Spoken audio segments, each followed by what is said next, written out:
Merci beaucoup. Tony. Je crois qu'on a tout éliminé les préliminaires. Namoni tosilisi nyonso ezalaki ya makoti nsima yangi. Ok. Avant d'entrer dans notre prédication, Yambo tokota na konzi na biso teya na biso. j'avais voulu commencer par une mise au point Nakolingana telemisa mwa mitono to miboko sur ma démission au Barouti Tabernacle. na maimatali lokasa na ngai kotika mosala na Barouti Tabernacle. Je vais en parler une fois pour toutes. Nakolobela ngo pe nakolobaka lisusu te. Je ne parlerai plus de ça. Pe nakobandelaka ngo lisusu te. Parce que beaucoup ont des questions dans leur tête. Po mingi baza na bamituna na mituna bango. Ils ont écouté beaucoup de versions. Bayoki maminoko ya lolenge na lolenge. Alors que je suis en train de prêcher sur mon église ne sera jamais dans la confusion. J'avais voulu que vous écoutiez cela de ma propre bouche. J'avais préparé, j'avais écrit. Alors, à ce sujet, vous avez attendu beaucoup de déclarations croisées et des commentaires contradictoires dans les médias, dans les réseaux sociaux, parlant de ma démission au Barouti Tabernacle. Personnellement, je n'ai jamais voulu parler de ça, ni réagir à tout ce qui s'est dit dans le média et dans les réseaux sociaux. Ce sont des déclarations qui n'honorent pas notre église du message, nos églises du message du temps de la fin. Je ne voulais même pas en parler. Ça apporte l'opprobre dans le message. Néanmoins, aujourd'hui, pour des raisons de transparence, j'ai résolu d'éclairer votre lanterne pour ne pas vous laisser dans la confusion. En effet, tout ce que j'ai prêché au Barouti Tabernacle, j'ai dit et je répète, était sincère. Était sincère. Mais les choses ont basculé après le décès du doyen des anciens Barouti Kasongo. C'est là où les choses ont basculé. À ma qualité de pasteur associé et de chargé de mission, j'ai été écarté de la scène et interdit de prendre la parole, ne fût-ce que c'est pour même pour une minute. Étant dans le choc,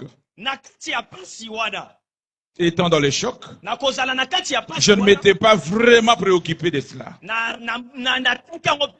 J'ai trouvé cela normal. Mais après l'enterrement, je m'étais ressaisi et j'avais très mal digéré cela. Très mal digéré.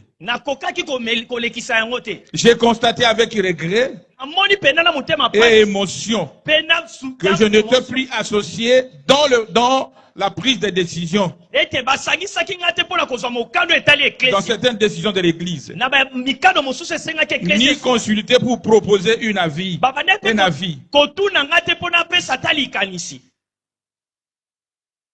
Certaines pratiques dénominationnelles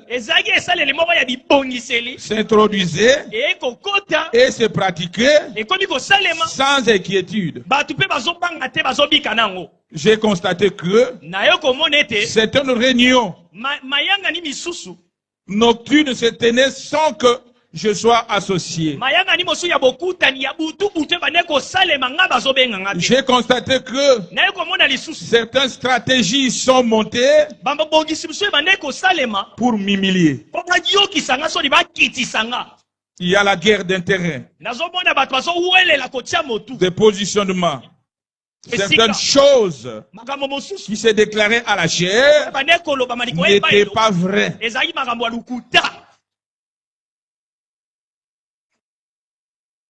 Il y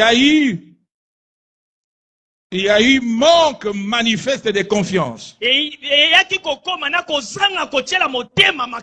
un climat de méfiance. Un climat de méfiance s'est installé. De sorte que ma présence n'était plus souhaitée. Y compris d'autres observations que je ne saurais pas détailler ici. Eu égard à tout ce qui se précède, j'ai vu le pasteur Carlos pour lui faire voir toutes mes observations. Mais rien n'a changé. C'est d'ailleurs comme si j'avais allumé moi-même le feu. Mais Satan très isolé et exposé à tout risque. J'ai associé le pasteur Ngobo. Et nous avons eu une réunion en 3, à l'issue de laquelle j'avais conditionné la tenue d'une réunion de comité de l'église pour ôter toutes les zones d'ombre. Pour ôter toutes les zones d'ombre. Cette fois, du moins le pasteur Carlos m'avait écouté. Et il m'avait promis de la convoquer dès son retour à Gemena. À ma grande surprise, cette réunion n'a jamais eu lieu. N'a jamais eu lieu, ne fût-ce que pour la préparation de la Sainte Seine. On n'a même pas eu cette réunion-là. Alors qu'à la chair, on pouvait attendre des déclarations comme nous n'avons aucun problème. Nous avons tous résolu. Face à tout cela, j'ai jugé bon de me consacrer dans la prière pour chercher la face de Dieu. Amen.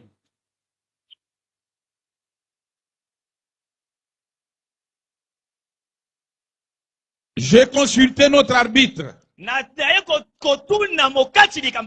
frère Branham, et les instructions de notre doyen des anciens pour voir d'abord ce qu'ils disent dans pareille situation dans une église locale. Lorsqu'un serviteur de Dieu veut sortir d'une église, soit pour des raisons de convenance personnelle,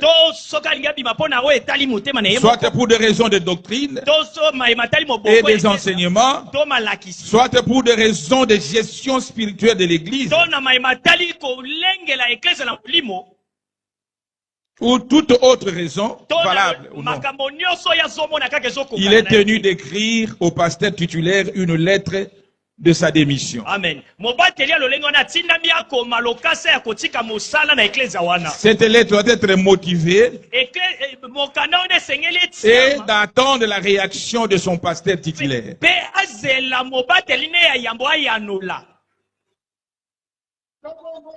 Le pasteur titulaire peut accepter la démission de son collaborateur ou refuser cette démission. Il a droit à ça. En cas d'acceptation, il fait part à l'assemblée de l'église de sa décision et le serviteur de Dieu est libre. C'est-à-dire d'aller faire ce qu'il peut. Par exemple, ouvrir sa propre église en commençant par la campagne d'évangélisation pour avoir le premier membre de son église. Ça, c'est un cas d'acceptation. En cas de refus de la démission par le pasteur titulaire, il devrait inviter le serviteur de Dieu, démissionnaire, pour lui donner sa position. Par exemple, je ne suis pas d'accord avec l'état d'émission. Nous avons toujours besoin de toi. Dis-moi ce qui ne va pas pour que nous puissions arranger ce qui me dérange dans mon église. Et moi, le pasteur, je vais trouver une solution afin de rencontrer tes préoccupations. Voilà les deux principes.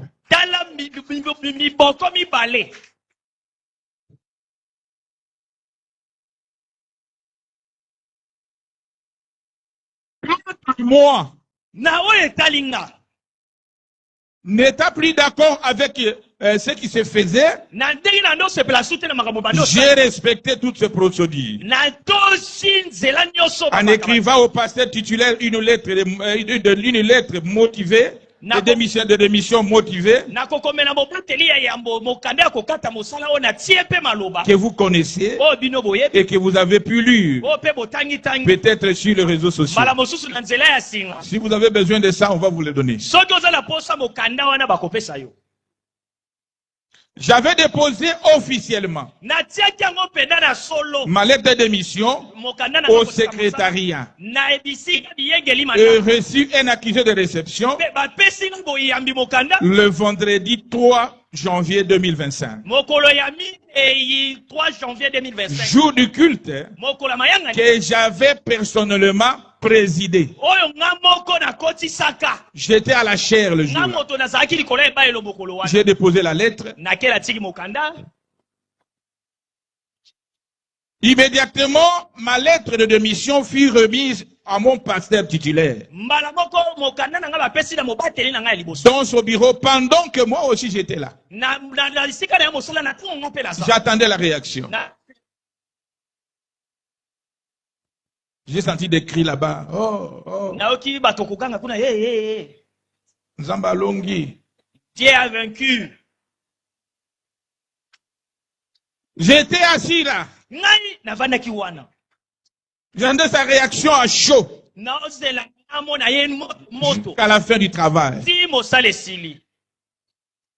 Comme il n'y avait aucune suite de sa part, j'étais parti chez moi en attendant la future réaction de mon pasteur concernant ma correspondance.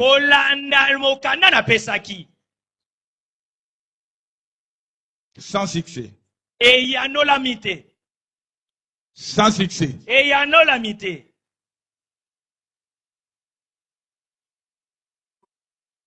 Et je n'étais pas surpris. Le dimanche 5 janvier 2025, en plein culte et sur le média, mon pasteur titulaire annonce à l'Assemblée que le vendredi 3 janvier 2025, le pasteur Paul Ndembo m'a remis sa lettre de démission. Je n'ai plus pasteur associé, même membre de Barouti Tabernacle. Quant à moi,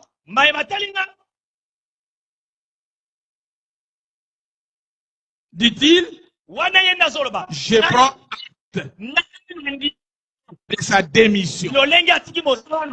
Je prends acte de sa démission. En d'autres termes, j'accepte sa démission.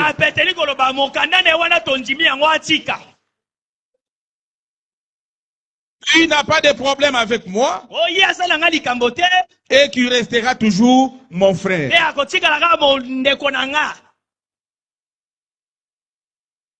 Étant ici libéré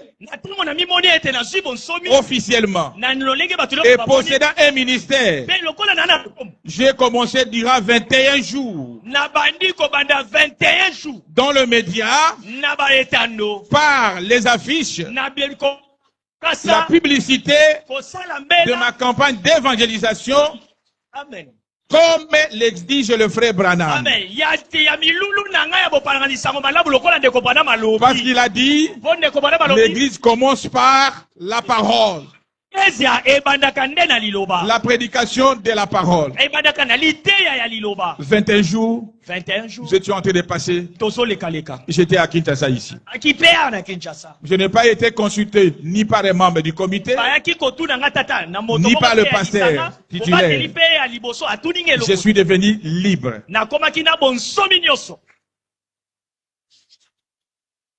C'est pourquoi j'ai tenu de vendredi 31 janvier au samedi 1er février 2025 une campagne d'évangélisation. Vendredi 31 janvier, dans le 1er février 2025,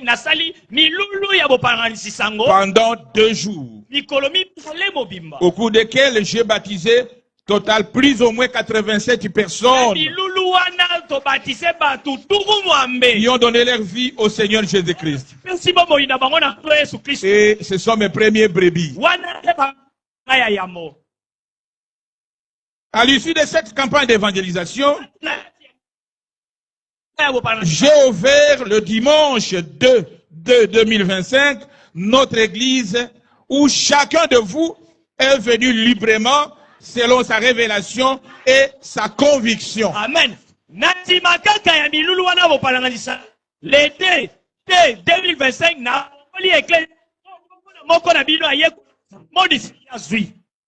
librement et selon sa conviction. Je n'ai appelé personne. Je n'ai appelé personne. Chacun est convaincu et libre de venir.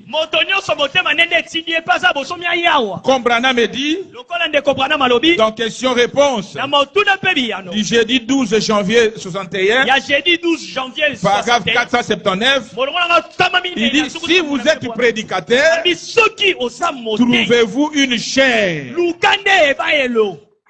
Et voici ma chair maintenant.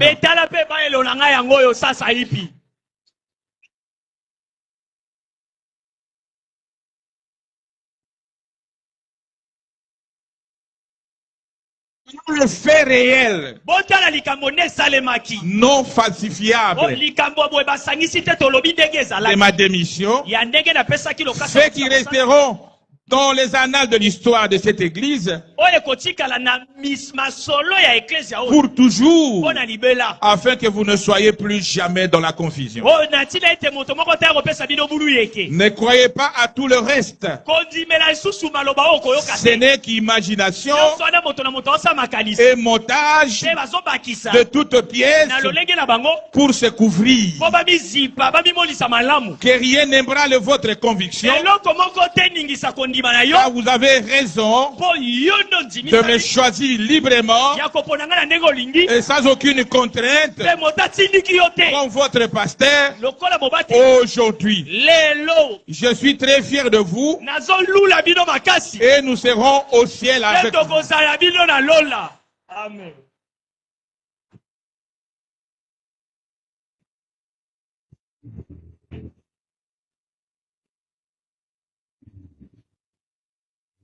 Désormais, je vous exhorte à l'amour fraternel avec tous nos frères et sœurs des églises sœurs et plus particulièrement ceux de Baruti Tabernacle. Pas de médisance, pas de critique, pas d'injure, pas de calomnie, pas de propos discotoires, Pas de triomphalisme. Pas d'orgueil. Pas de méfiance. Soyez de véritables chrétiens, des vierges sages, remplis du Saint-Esprit, que vous devez manifester par votre amour du prochain, votre compassion, votre humilité, votre honnêteté intellectuelle, votre générosité, votre sens du pardon. Car nous avons un ciel à gagner et un enfer à éviter. J'ai dit et je vous remercie. Que le Seigneur vous bénisse. Que le Seigneur vous bénisse. Que le Seigneur vous bénisse. Alors, on peut chanter quelque chose. Comme si nous entrons dans la méditation.